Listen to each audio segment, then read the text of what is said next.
নাম এত উচ্চ কণ্ঠে উচ্চারণ করিবে যে ষষ্ঠ দূর হইতে শোনা যায়। নাম গুপ্ত নয়, সর্বতঃ প্রকাশ্য।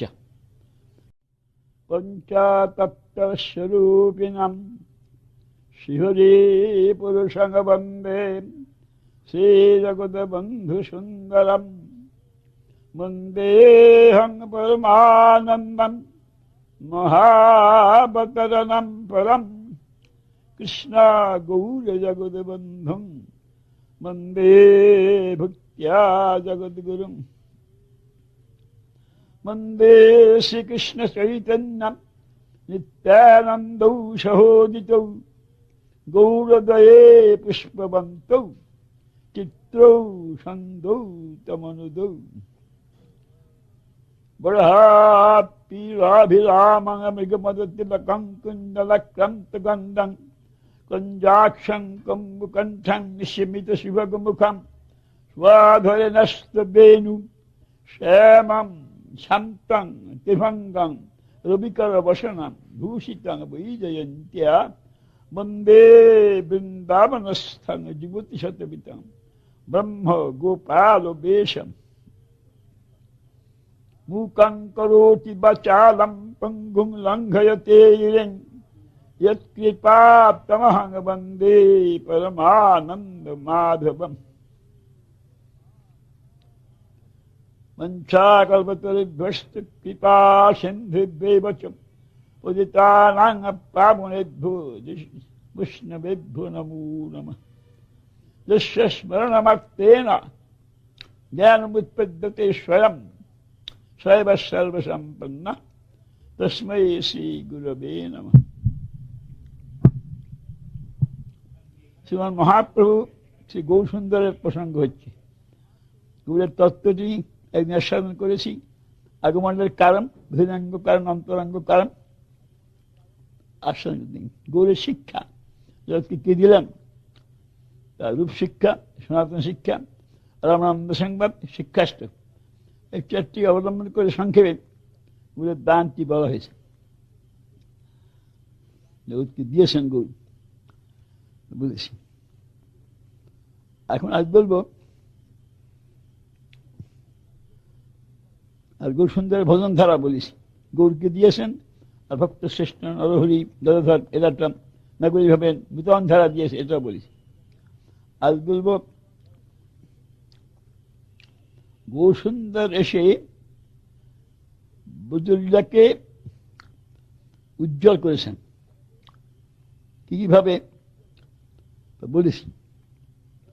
আজ বলবো বন্ধু সুন্দর এসে গৌরীরাকে কিভাবে আর মাধুর্য মণ্ডিত করিয়াছেন। গৌর সুন্দর জগতে দিতে আসছেন নাম, বড় কথা, নাম দিচ্ছেন। নামের মাহাত্ম বহু বলেছেন। হরের নাম হরের নাম হরের নামের কেবলম শ্লোকে চেতর্পণমার্জনং ভব মহদাবাগ নির্বাপনম, এই শ্লোকেতে নাম মাত্র অনেক বলেছেন, কিন্তু এই নামটি যে কি নাম তা কোথাও বলেননি। কি নাম যে করি ভক্তেরা মহাপ্রভু উচ্চারণ করেন। চৈতন্য ভাগবত এক স্থানে আছে, একটা স্থানই যে মহাপ্রভু বলছেন হরে কৃষ্ণ কৃষ্ণ কৃষ্ণ হরে হরে, হরে রাম রাম রাম হরে হরে, এই কহিলাম মহামন্ত্র। ইহা সবে জপ গিয়া করিয়া নির্বন্ধ, সংখ্যা রেখে জপ করুন। মহাপ্রভু জগৎকে জপ দিতে আসেন নাই, কীর্তন দিতে আসছেন। জপ যে জপাসিদ্ধি মহাপ্রভুর কথা নেই, আগের কথা। গীতায় বলছেন যজ্ঞানাং জপযজ্ঞস্মি, যজ্ঞের মধ্যে আমি জপযজ্ঞ। জপাসিদ্ধি জপাসিদ্ধি জপাসিদ্ধি সংশয় খুব প্রাচীন থেকে কথা চলে আসছে। জপ করে যেতে মহাপ্রভু আসেন নেই, আসছে কীর্তন দিতে। মহাপ্রভু নিত্যানন্দের নাম হইল সংকীর্তনৈক পিতরৌ, দুজনে সংকীর্তনের বাবা, দুই বাবা সংকীর্তনের। নিত্যানন্দ গৌর সুন্দর কীর্তনটি যে কীতে উল্লেখ করেন, নানা স্থানে বলেছেন। দশে বাদ্য বিনে নিজ দুয়ারে বসিয়া কীর্তন করবি হাতে তারে দিয়া। কি কীর্তন করব? হরি হরায় নাম কৃষ্ণ যাদবায় নাম যাদবায় মাধবায় বিষ্ণুবায় নাম, এই কীর্তন করতে আদেশ করেছে। কিন্তু এটা তো এই আদেশটা পালিত হয় নাই, কোথাও শুনি না। কীর্তনানন্দ হয়ে গেলে, উৎসব হয়ে গেলে শেষকালে একবার কয় মাস সেটা বড় বড় অষ্টভাষা বিপ্লব হয়ে গেল। আর শোনা যায় মহাপ্রভুর হার্দ হৃদয়ের কোন নামটি যে চাচ্ছেন বোঝা যায় না। এই যে যথেষ্ট সমালোচনা হয়েছে, ইংরেজি ভাষায় কন্ট্রোভার্সি। হরে কৃষ্ণ নাম কেউ বলেন যে এইটাই মহাপ্রভুর হার্দ, দেখানো যায় না। আর আরেক দল বলেন যে না,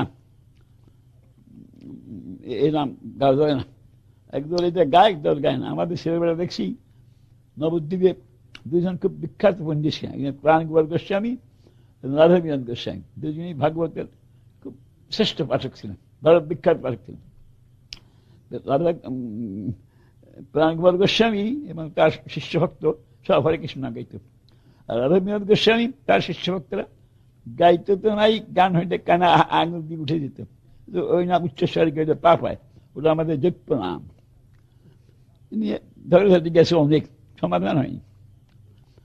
কি নামটি মহাপ্রভু দিলেন, এটা পুরো বন্ধু সুন্দর সুস্পষ্ট ভাষা বেরিয়ে দিয়েছে। বন্ধু সুন্দর বলছেন যে মহাপ্রভুর কণ্ঠে হরি নামের রোল, তুমুল নামের রোল শূন্য ভেদি ধায়, সে কি সপ্তম কণ্ঠে মহা উচ্চারণ, গৌর সুন্দর উচ্চ কণ্ঠে সপ্তম সুরেতে হরিকৃষ্ণ নাম গাইছেন।